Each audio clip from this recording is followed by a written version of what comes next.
दुख हर, कष्ट हर, दारिद्र हर, रोग हर, हर हर महादेव। जय श्री महाकाल। दोस्तों, आपका लाइफ चेंजिंग बीट्स पर एक बार फिर से आपका दोस्त शिवम स्वागत करता है। आज मैं बहुत खुश हूं क्योंकि आज वो महान पर्व आ चुका है जिसका मुझे बहुत इंतजार था। महाशिवरात्रि आ चुका है आज, और आज आप जानते हैं कि आज वो रात्रि है जिसमें आपको हर मनोवांछित फल आपको प्राप्त हो सकते हैं। आज ये जो वीडियो है, इस वीडियो में ना हम रुद्राक्षों की बात करेंगे, ना हम किसी और चीज की बात करेंगे। आज हम भगवान शिव का वर्णन करेंगे, उनके बारे में जानेंगे।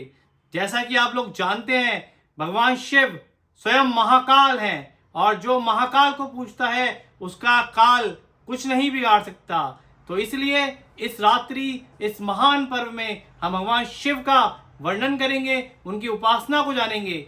लोग, जैसा कि आप जानते हैं, समाज में हर इंसान बड़ी आसानी से कह देता है कि मैं महाकाल का भक्त हूं, लेकिन ये सिर्फ कहने मात्र से कोई महाकाल का भक्त नहीं बनता। पहले उस स्वरूप को, उस शक्ति को समझना पड़ेगा कि भगवान शिव है क्या, महाकाल है क्या। जब आप उसको समझेंगे तो ही आप उसकी भक्ति कर पाएंगे, और जब आप उसकी भक्ति के लायक बन जाएंगे तो फिर इस दुनिया से, इस समाज से आपका कोई नाता नहीं रह जाएगा।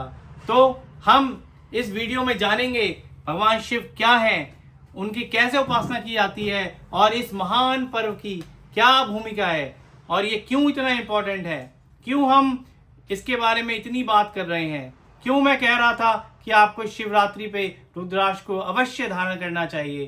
तो आज वो बेला, वो क्षण आ चुका है कि हम इसके बारे में अपने विचारों को आपके सामने रख सकूं, और जो मेरा अनुभव है उसको मैं आपके सामने शेयर कर सकूं। तो मित्रों, सबसे पहले तो हम ये जानेंगे कि जो ये महाशिवरात्रि है, इसके पीछे की कथा क्या है, इसके पीछे का वाक्यांश क्या है। जो दुनिया में और हमारे दिलों में जो एक कथा है भगवान शिव की, वो ये है कि जब ये शिवरात्रि पर्व, जब माता पार्वती और भगवान शिव का मंगल विवाह हुआ था, तभी के इसी रूप में हम इस पर्व को मनाते हैं। और इस त्यौहार में हम व्रत उपवास रखकर जो अपने कार्य हैं उन्हें सार्थक करते हैं। लेकिन आज मैं आपको एक दूसरी कथा का स्मरण कराऊंगा, उसका वाक्यांश आपके सामने रखूंगा जो बहुत प्रचलित है, लेकिन हम लोग उस कथा को नहीं जानते। एक राक्षस था, एक फला गांव का एक राक्षस था जिसका नाम भिल्ला था, और वो पेशे से एक शिकारी था, और वो शिकार से ही अपने जो उसके परिवारजन था उनका पालन पोषण करता था।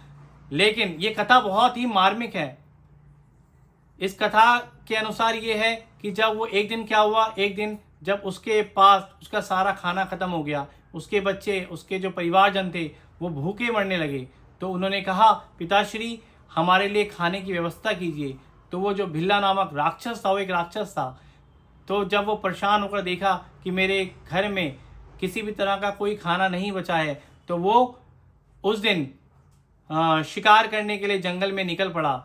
और सौभाग्यवश उस दिन महाशिवरात्रि का महान पर्व था, तो वो हिरणों की ताक में बैठा रहा। तो जब एक हिरण उसके सामने आया, तो ना जाने उसके हृदय में किस तरह की दया भावना प्रकट हुई कि उसने उस हिरण को जाने दिया, उसका शिकार नहीं किया।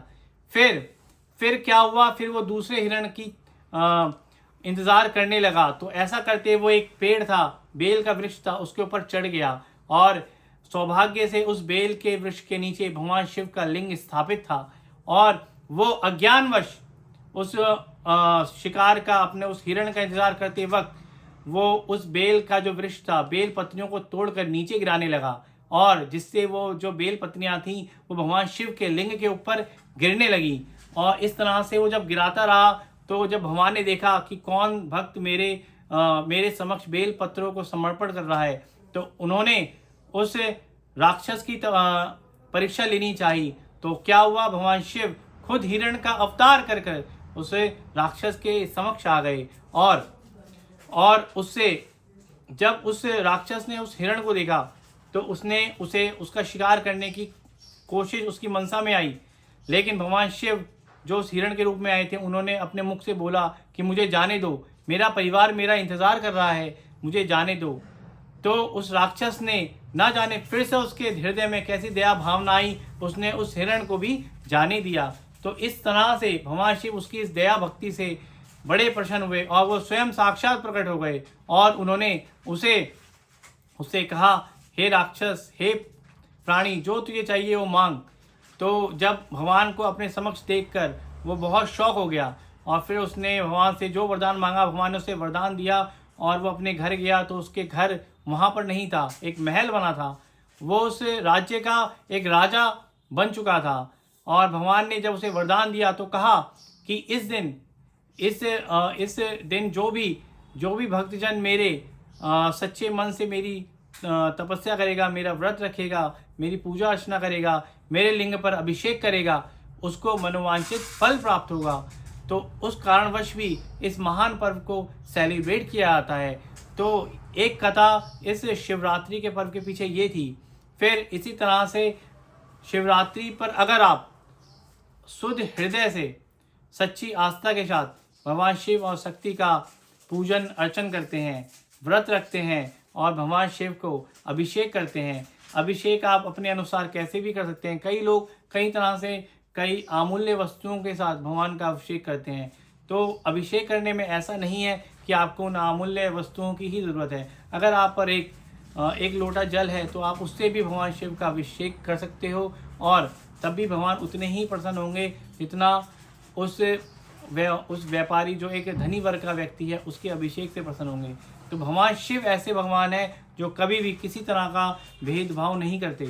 वो हमेशा अपने भक्तों की जो सच्ची आस्था है, सच्चे भाव हैं, उनका सम्मान करते हैं और खुश हो जाते हैं। और आपको एक बात जानकर हैरानी होगी कि सबसे जल्दी प्रसन्न होने वाले जो देव हैं वो हमारे महादेव हैं। इसलिए इस दिन आप अपने सच्चे मन से उनकी पूजा अर्चना करें और मनोवांछित उनसे आशीर्वाद प्राप्त करें। और आप विश्वास मानिए, अगर आपने इस पर्व की महत्ता को समझा।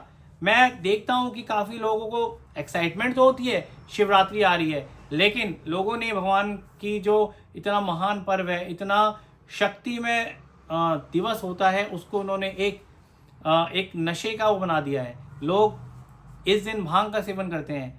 वो ये सोचते हैं कि ये तो भगवान का प्रसाद है और भांग का सेवन करते हैं, नशे में रहते हैं। तो जो व्यक्ति नशे में रहेगा वो किस तरह से किसी भी तरह की तपस्या, किसी भी तरह का व्रत नहीं कर सकता। तो इसलिए आप लोगों से मेरी यही अनुरोध है कि इस पर्व को नशे का त्यौहार ना बनाएं। ये जो समाज में भ्रांतियां हैं कि भगवान तो चिलम पीते थे, भगवान तो भांग खाते थे, ऐसा नहीं है।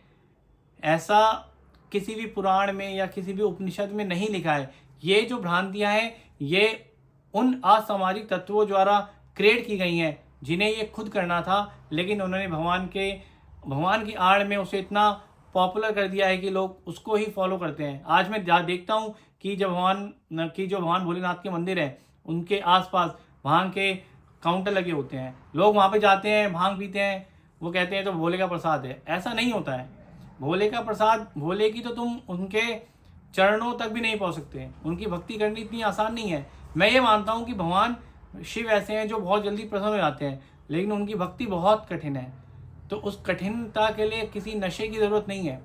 आपको अपने अंदर वो ऊर्जा को पैदा करना पड़ेगा कि आप उनकी भक्ति सच्चे मन से, सच्चे भाव से कर सकें। और एक चीज़ और, जो ये रात्रि है ना, ये रात्रि कहते हैं ना, रात्रि तो हर दिन आ रही है, हर दिन हो रहा है, रात हो रहा है, लेकिन ये रात्रि विशेष क्यों है? इसके पीछे का जो कारण है ना, वो एक कारण है कि अगर आप किसी भी तरह की जो सिद्धि प्राप्त करना चाहते हैं, चाहे वो आप नाम जप करते हैं, चाहे वो आप कुछ भी करते हैं, तो अगर आप इस रात्रि में अगर आप वो अपने अनुष्ठान करते हैं सच्चे हृदय से, शुद्धता से, तो वो जो अनुष्ठान है वो आपके सफल होते हैं, आपको सिद्धि प्राप्त होती है। किसी भी तरह का यज्ञ करते हैं, हवन करते हैं, तो उसमें आपको उसका पूरा फल आपको प्राप्त होता है। तो कहते हैं ना, कुछ चीज़ें इसीलिए विशेष होती हैं। आज फाल्गुन के महीने में जो ये कृष्ण पक्ष में जो रात्रि आती है, ये बहुत ही शक्तिशाली, बहुत ही एनर्जेटिक पर्व है। आप ये मानिए, जब आप ना अपने घर में अभिषेक करेंगे, पंडितों के साथ, पंडितों को लेकर जब भगवान का अभिषेक करेंगे, तो आपको वो जो एक पॉजिटिव एनर्जी है, जो पॉजिटिव ऑरा है, वो आपको फील होगा। आपको सामान्य दिनों की तरह नहीं लगेगा, आपको एक एनर्जी वाला, एक एनर्जी फील होगी कि हाँ कुछ एनर्जी है और इसमें एनर्जी है। भगवान शिव एक निराकार स्वरूप है, उनका आकार नहीं है। एक कथा और थी, मैं एक कथा का वर्णन और करना चाहता हूँ, अगर आप लोगों पर टाइम है तो। वो कथा ये थी कि जैसे क्या हुआ था, जैसे आप लोग जानते हैं, हमारे पुराणों में ये विख्यात है कि जब ब्रह्मा जी की उत्पत्ति भगवान विष्णु के नाभि से हुई है, तो जब ब्रह्मा जी की उत्पत्ति हुई तो भगवान ब्रह्मा जी को ये उन्हें घमंड हो गया कि सबसे बड़े देवता वो हैं। उन्होंने विष्णु जी से कहा कि सबसे बड़ा देव मैं हूँ और सर्वप्रथम मेरी पूजा होनी चाहिए, आप बाद में हैं, ठीक है। तो विष्णु जी ने कहा नहीं, ऐसा नहीं है। तो हुआ क्या, इससे जो उनके बीच ये द्वंद्व चल रहा था, तो उस समय हुआ क्या, एक ज्योति प्रकट हुई, जिसे हम ज्योतिर्लिंग भी कहते हैं। एक ज्योति प्रकट हुई, ना जिसका अंत था ना जिसका प्रारंभ था। तो उन दोनों ने अब ये डिसाइड किया कि जो भी देव इसका जो प्रारंभ है या जो इसका अंत है उसको पालेगा, वो सबसे बड़ा देव है। तो हुआ क्या, जो ब्रह्मा जी थे वो तो ऊपर की ओर यानी सतलोक की ओर चले गए, ठीक है, और जो विष्णु जी थे वो नीचे की ओर चले गए। जब वो नीचे की ओर गए तो उन्होंने देखा कि इसका तो अंत ही नहीं है, तो वो वापस आ गए।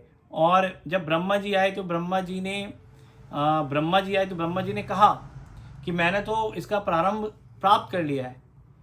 तो उन्होंने, जो विष्णु भगवान थे, उन्होंने अपनी हार स्वीकार कर ली कि चलो आपने इसका प्रारंभ प्राप्त कर लिया है, तो सबसे बड़े देव आप हुए।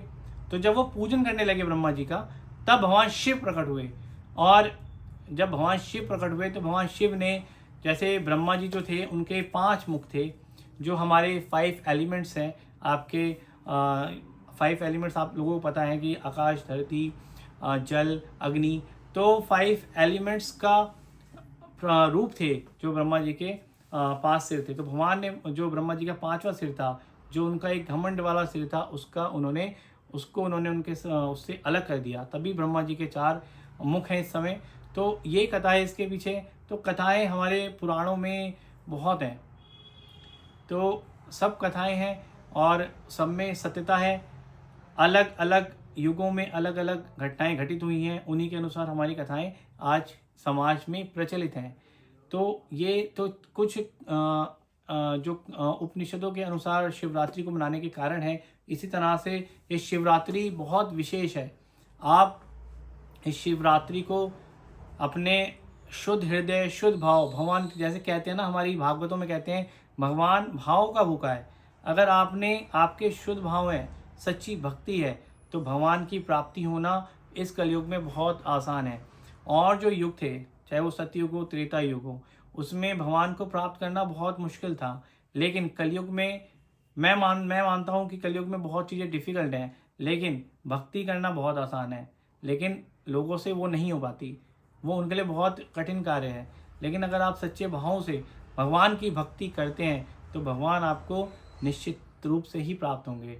और जब भगवान आपको प्राप्त होंगे तो आपको पता है हम लोगों का जो अल्टीमेट उद्देश्य क्या है।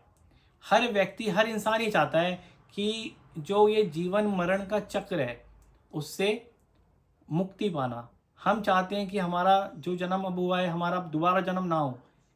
लेकिन ऐसा नहीं होता है। जो हमारे पुराणों के अनुसार जो मनुष्य योनि है, वो आपको आपके कर्मों के अनुसार आपको भुगतना है, आपको इस पृथ्वी पर लौट कर आना है।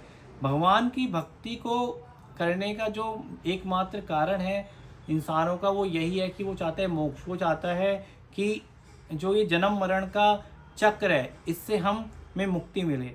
और इसका जो सबसे सरल तरीका है वो यही है कि आप भक्ति करो, सच्चे मन से भक्ति करो, नाम जप करो।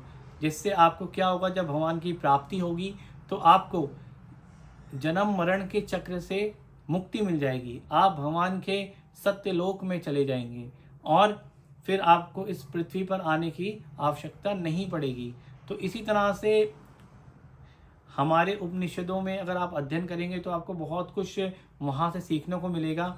और इसी तरह से हम भगवान शिव की जो ये शिवरात्रि पर्व है, इसको हम बहुत हर्षोल्लास से मनाते हैं। और मेरा आप सभी जनों को शिवरात्रि की बहुत बहुत शुभकामनाएं। और मैं चाहता हूँ इस शिवरात्रि आपकी सभी मनोकामनाएं पूर्ण हो। आपने जो भी मनोकामनाएं पूर्ण करके भगवान की पूजा अर्चना व्रत उपवास किया है, आपको पूर्ण हो। और ये जो वीडियो थे ये ये शिवरात्रि के संदर्भ में हमने बनाई। और मेरा आप लोगों से यही कहना है कि आप मुझे इसी तरह से प्यार दें, ताकि मैं अपने इसी तरह से एक नई वीडियो बनाऊं और नई नॉलेजों को आपके सामने रख सकूं। तो जय श्री महाकाल दोस्तों, और हैप्पी शिवरात्रि।